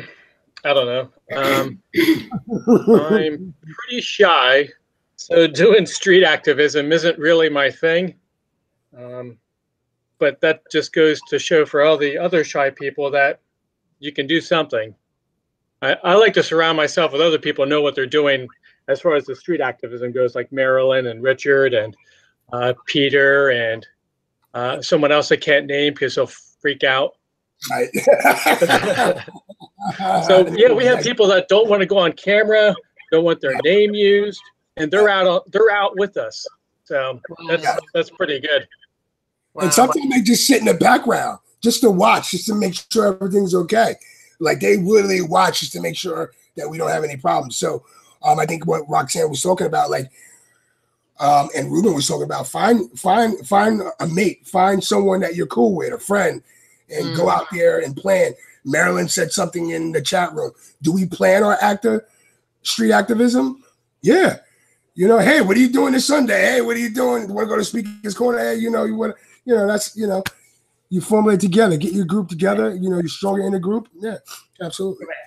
Correct. Absolutely. Robin, what can you tell us something we don't know, please? Well, just to get to know me a bit better, I live in Bristol. I have 4 children. I used to be a chef, so I love food and love to travel.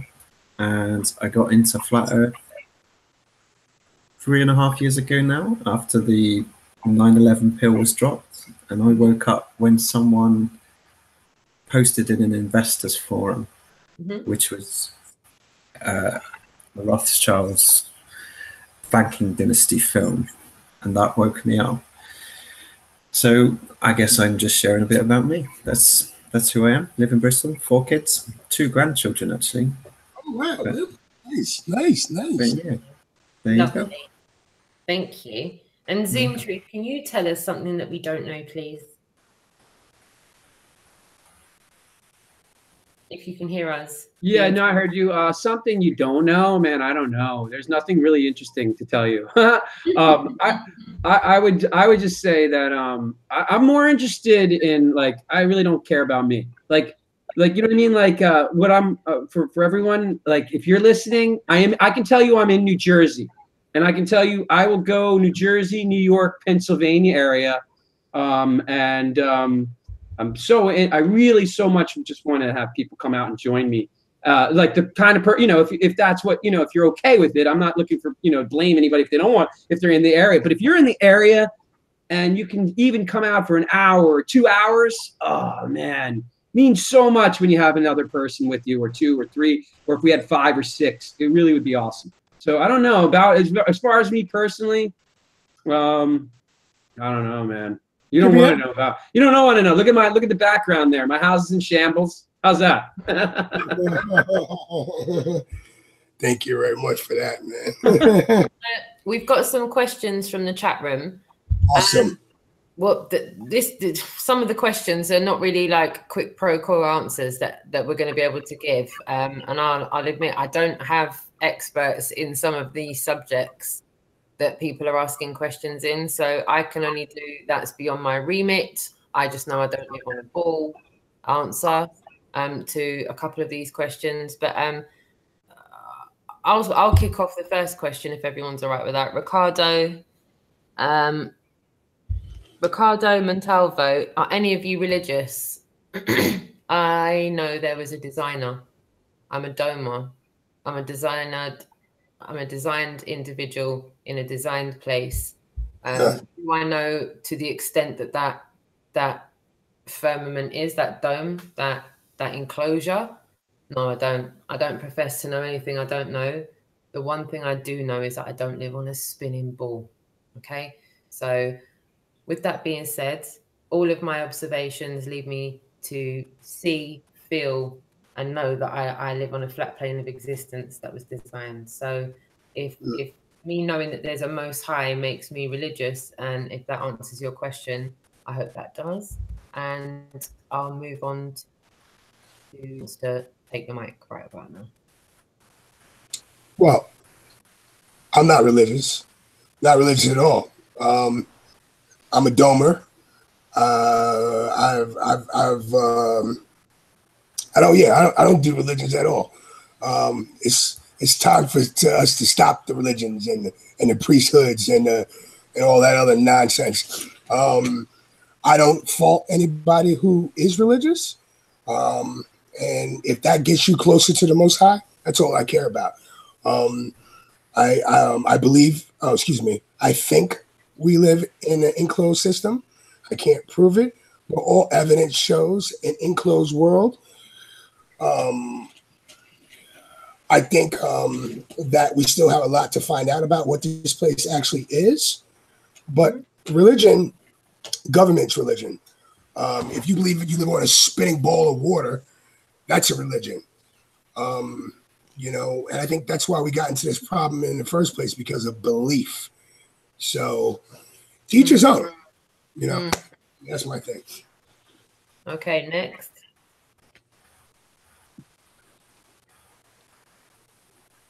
All right, takers? Yeah. I'm not religious. Up until my mom is quite religious, and I guess she tried pushing that on me. But as the years went on, I just kind of lost faith, and I'd become an atheist. And no matter how much she told me, I wouldn't listen, and my grandma as well.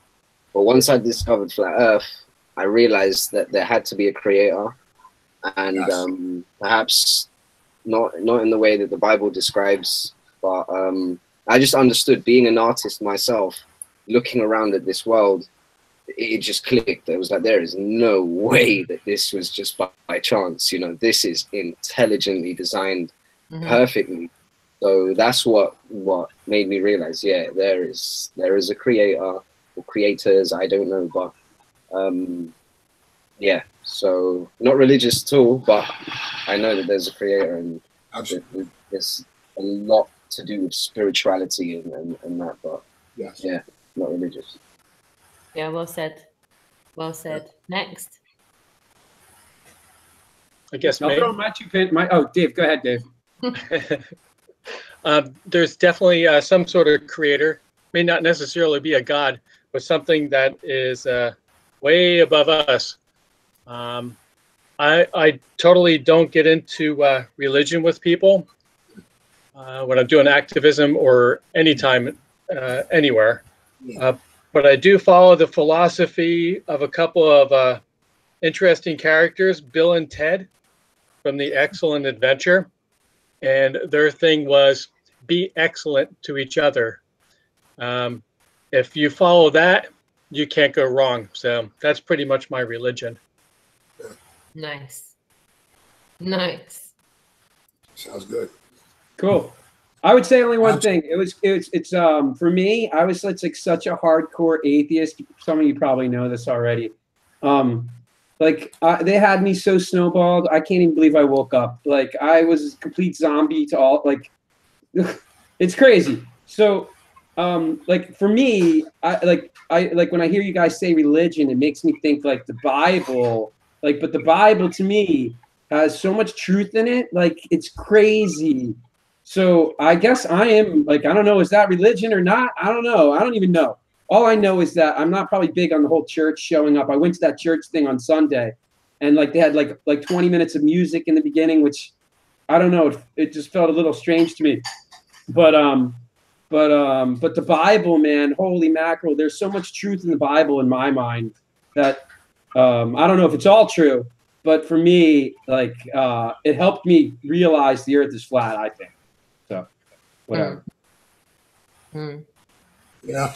Rueben? Awesome. Well, I had one of those born again experiences about 8 years ago, no, probably 10 years ago now, and I connected with a church as a first reaction to it because it happened all on my lonesome. I called out one day and I felt a really powerful expression of what I attributed to being God, and it was a supernatural experience. So I connected with the church, and the church was really one of these charismatic churches. But as soon as I started mentioning 9/11 and all these things, I started getting alienated. So I walked away. I've now come back to an understanding that we have a creator, and there isn't any one group of people that's got it right. So the whole division thing is crippling. It's crippling, really. So for me, I look at it as we've always had one creator, and we all just need to find what that means for us in our own way. And my mum was really spot on. She told me when I was about 16, she said, we've all got to find our own faith, our own way. And now I get it. She's not a flat earther, but I do get it. That resonates. It makes sense. So that's where I've come from. Nice. Well said. Nice. Okay, and one other question as well that I saw in the chat room was from Marilyn as well. She said, do you plan your activism? To a certain extent for me, I do, because I've got my family to orchestrate, work to orchestrate, free time to orchestrate, so I have to cover things to be able to do that. So for me, yes, I do. When it concerns going out with a banner and setting up and being static and staying in a position and doing that, and I'm taking a day out to do that. But as far as everyday interaction is concerned, no, I freestyle, and every human interaction I have, even when I'm walking my dog, just everyone that stops to talk, instead of having a mundane conversation, I just get it in there, not on a ball. Real rap, and that's why we actually do this show, connecting the dots, to get people together. And we're dedicating Monday to every Monday. We're gonna have flat earth street activism guests on the show, talk about this. I want people to know about this. I want people to feel comfortable about this. We want people to feel comfortable about this, to engage in different conversation and different ideas and different techniques. Tomorrow, Roxanne, we do have a special guest coming on the show. It would be 11 o'clock East Coast time. About 4 o'clock in the afternoon UK time. Absolutely. We're going to have Crow 777 on the show. 11 It's going to be 11 a.m. East Coast time. Yeah. And he's going to come on the show and help us connect some serious dots. Yeah. So make sure you guys tune that in. Tune in on that time as well, Rich. And I want to say as well, a massive thank you to John THOR and his mum, again, for making a donation to the UK Global Tour. And I also want to say a massive thank you from John, which is John Smith Global, Harry, and of the DISBURY, and to all of us that are involved in the tour. Thank you to Zoom Truth as well. The lovely David there. Thank you for your donation as well, my darling. I really appreciate that massively. And Harry sends his thanks as well. Yep, and D Marble, we special thanks for D Marble, Deep Inside the Rabbit Hole, and all the other people that donated. There's other names that we forgot, but we'll hopefully be able to link up tomorrow and do a live with Harry, where we'll be able to give you an update of where the donations are at and where the wheels are turning again on the tour. So we're going to give you an update as to where and when the tour is going to be. We're going to have to give you a revised update as we've had to have work done on the camper van. But we're happy to say that, you know, it's moving. It's all. I'm not going to say any more than that because I'm going to let Harry do that for you tomorrow. But it's all good news. It's all good news. Absolutely. As far as the camper van's concerned. So we'll link up with them tomorrow. We'll give everybody an update of the donations and where they're at. And again, with the revised plan of the locations and dates, as there is going to be some changes to the locations and dates. We're still going to get to the locations. We're still going to do the dates. There's just going to be a few little changes here and there to when and where they're going to be. So we'll definitely keep you updated with that. And everybody's channel is in the description. Also, Jason of the DISBURY and John Smith Globe Live, they're in there as well. So if you click their channels, you'll get a bell. Click that, you'll be notified as to anyone going live or updating any info.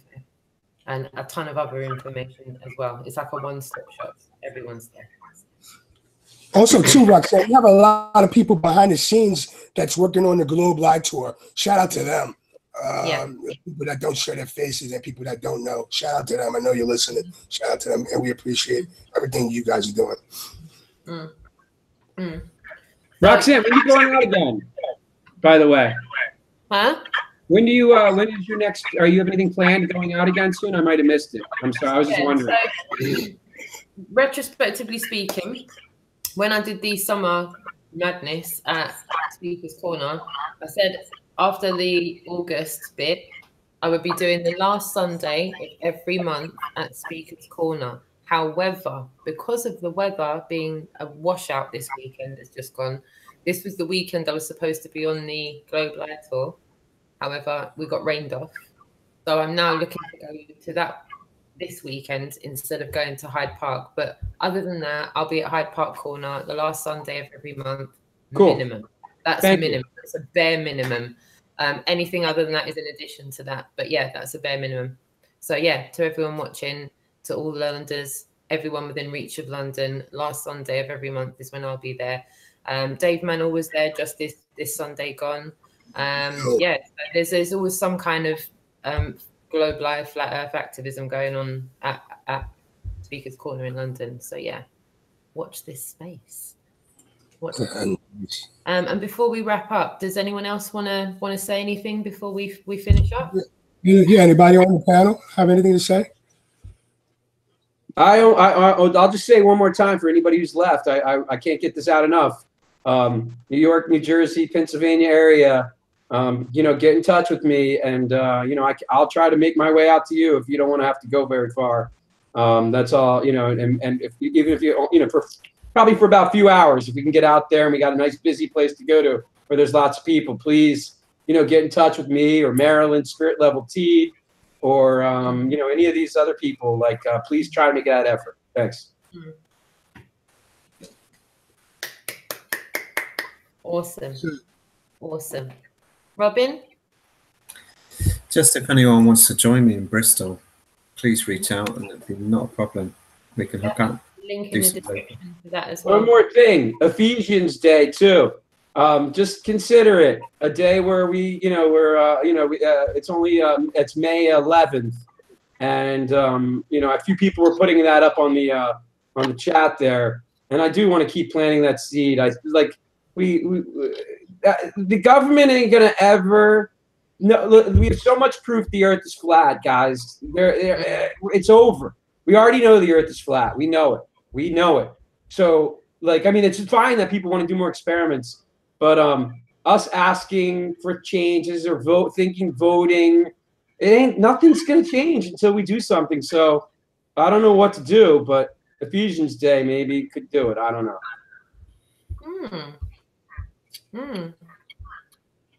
Yeah, go ahead, Rueben. No? Yeah? All right. Over to Rueben. Go for it, Rueben. Rueben, you wanna leave off? You wanna leave us with anything, Rueben? Yeah, just thank you to everyone that's contributed to the tour. This wouldn't be possible without everyone that's helped, you know. And it goes to show how important it is, the fact that people keep putting money in because they realize that that's their way to help, you know. Some people want to get out and do the activism, but they can't, and so this is the next best step. So a massive thank you to everyone that's made that possible. And everyone doing activism in general, like by any means necessary, whatever way you're getting it out there, however you're finding your cities, well done. Thank you for your activism. And thank you to you guys. It's been great being on the panel tonight. Glad to have you, man. I'm glad to have you. Come on, and you know you're always more than welcome to come on, Rueben. Love and respect what you do. Thanks, brother. Likewise. Absolutely, absolutely. And thank you for everybody on the panel. Thank you, David. Thank you, Robin. Thank you, Zunchu, for taking time out of your busy schedule and coming on the show with me and Roxanne this evening. Appreciate it. And thank you for the chat room. Wow. Yeah, massive love to the chat room. Yeah, thank you so much for taking the time out to tune in to us this evening and watch us live. This is Activism Mondays, where we try it with activists in shape or form and kind of exchange and try and push this forward, because it's not a one-hit wonder to keep perpetually moving forward anyway. And I think the more that we can do things like this and have these discussions in public is going to help it be socially accepted. Hopefully people will tune into this and say, right, no, you know what, we can do it. We can talk about it in public.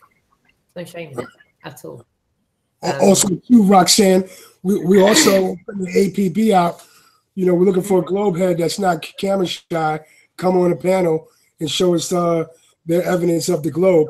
So if you guys out there listening and you know someone that's not camera shy, and want to come out and join us and defend the globe, that would be awesome. A big help. Please let me know. Please let Roxanne know, and we'll go from there. We'll have something. We'll put something interesting together. For sure, for sure. And tomorrow we're going to be back in the UK at 4 p.m. So it'll be quite a bit earlier than normal tomorrow, 4 p.m. So if you're able to tune in live, that'd be great. If not, you'll be able to watch it on a playback.